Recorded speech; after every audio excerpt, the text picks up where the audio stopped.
କଥା ହବାର କିଛି ନଥିଲା। ସେ ଜଣେ ମୋର ପରମ ହିତାକାଂକ୍ଷୀ ବହୁ ଦିନ ସମ୍ପର୍କ। ସେଇ ଦୃଷ୍ଟିରୁ ମୁଁ ତାଙ୍କୁ ଅଭିନନ୍ଦନ ଅର୍ପଣ କରିବା ପାଇଁ ଆସିଥିଲି, କାମ ଆଉ କିଛି ନଥିଲା। ଏବଂ ତମକୁ ବେଶୀ ଧନ୍ୟବାଦ ଦଉଛି ସାମ୍ବାଦିକ ବନ୍ଧୁମାନେ, ଯେଉଁମାନଙ୍କର ଏବେ ଖୋଲା ହେଇଗଲା। ଆପଣମାନେ ମଝିରେ ଯୋଉ ବ୍ରେକ୍ ଥିଲା ଆଉ କି ବ୍ରେକ୍ ଦେବାର ନାହିଁ, ତେଣୁ ଆପଣମାନେ ଭଲ କାମ କରୁଛନ୍ତି। ତେଣୁ ମୁଁ ଆପଣଙ୍କୁ ସମର୍ଥନ ଏବେ ତ ଖୁବ ଭଲ ଭାବରେ ଭେଟିଲି, ଭଲ କଥାବାର୍ତ୍ତା ବି ହଲୁ। ଭେଟିବାଟା ବଡ କଥା ନୁହଁ, ଅତି ସହଜରେ ଆପଣ ଭେଟି ପାରିବେ। କିନ୍ତୁ ଆମେ ଜଣେ ମୁଖ୍ୟମନ୍ତ୍ରୀ ପାଇଲେ, ଆଦିବାସୀ ମୁଖ୍ୟମନ୍ତ୍ରୀ, ଯିଏ ଆପଣ ଚାହିଁଲେ ସବୁ ହେଇପାରିବେ, କିନ୍ତୁ ଗୋଟେ ଭଲ ମଣିଷଟିଏ ହେବା ଏବଂ ପାଇବା ସବୁଠୁ ଦୁର୍ଲଭ। ମୁଁ ସମ୍ମାନ ଦଉଥିଲି ବିଜୁ ବାବୁଙ୍କୁ, ଜାନକୀ ବାବୁ, ନବୀନ ବାବୁଙ୍କୁ।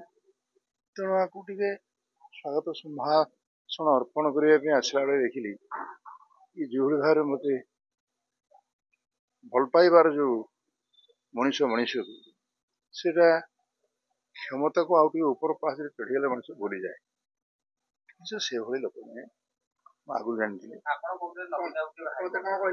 ନବୀନ ବାବୁଙ୍କୁ ହଁ ମୁଁ କହିଲି, ନବୀନ ବାବୁ ତ ହାରି ନାହାନ୍ତି। କାହା ବିରୁଦ୍ଧରେ କହିବାଟା ଭଲ ନୁହଁ।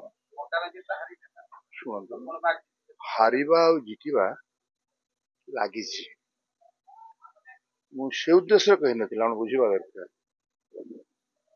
ପାଣ୍ଡିଆନ ବାବୁଙ୍କ ଯୋଗୁ ପ୍ରାୟ ବହୁତ ହେଇଯିବ, ମୋତେ ହତ୍ୟା କଲେ କଣ ପାଇଁ? ମୁଁ କହିଥିଲି ମୋ ପକେଟରେ ଟଙ୍କାଟିଏ ଅଛି, ମତେ କୋଟିଏ ଲୋକ ଜାଣିଛନ୍ତି। ତମ ପକେଟରେ କୋଟିଏ ଟଙ୍କା ଅଛି, କେହି ଜାଣିନାହାନ୍ତି, ମୁଁ କେବଳ ଜାଣିଛି ତମକୁ। କୋଉଟା ତମେ କରିବ? ତେଣୁ କାହା ବିରୁଦ୍ଧରେ କହିବା ଉଚିତ ନୁହେଁ। ତାଙ୍କ ଭାଗ୍ୟ ଥିଲି ବୋଲି ଖାଲି ପ୍ରଶଂସା କରୁଥିଲି। ଏବେ ଲୋକ ଯାହା ଚାହିଁଲେ ତାହା ହିଁ ହେଲା। ମୁଁ ଲୋକ ମତେ କହିବେ ସମ୍ମାନ ଜଣେଇଲି ବୋଲି, ଏଟା ମୋର ଭୁଲ। ତେଣୁ ମତେ ଭଲ ଲାଗିଲା।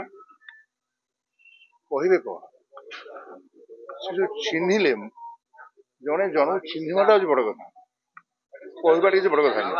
ସେଇଟା ହିଁ ସମ୍ମାନ। ଜଣେ ମଣିଷକୁ ମଣିଷ ସମ୍ମାନ ଦବା, ଯୋଉ ତାଙ୍କ ପାଖେ ଯୋଉ ସାହସ ଟିକେ ଦେଖିଲି, ଭଲ କରିବେ, ଭଲ ହବ ଏଇ ଅର୍ଥରେ।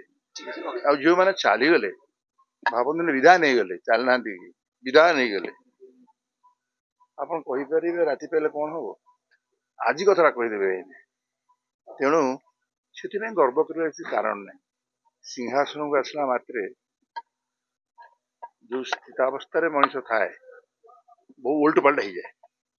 କିନ୍ତୁ ଏ ଯୋଉ ଯାହାକୁ ଆପଣ ମାନେ ମୁଖ୍ୟମନ୍ତ୍ରୀ କଲେ, ଦଳ କଲା, ଗୋଟେ ଠିକ ଲୋକ।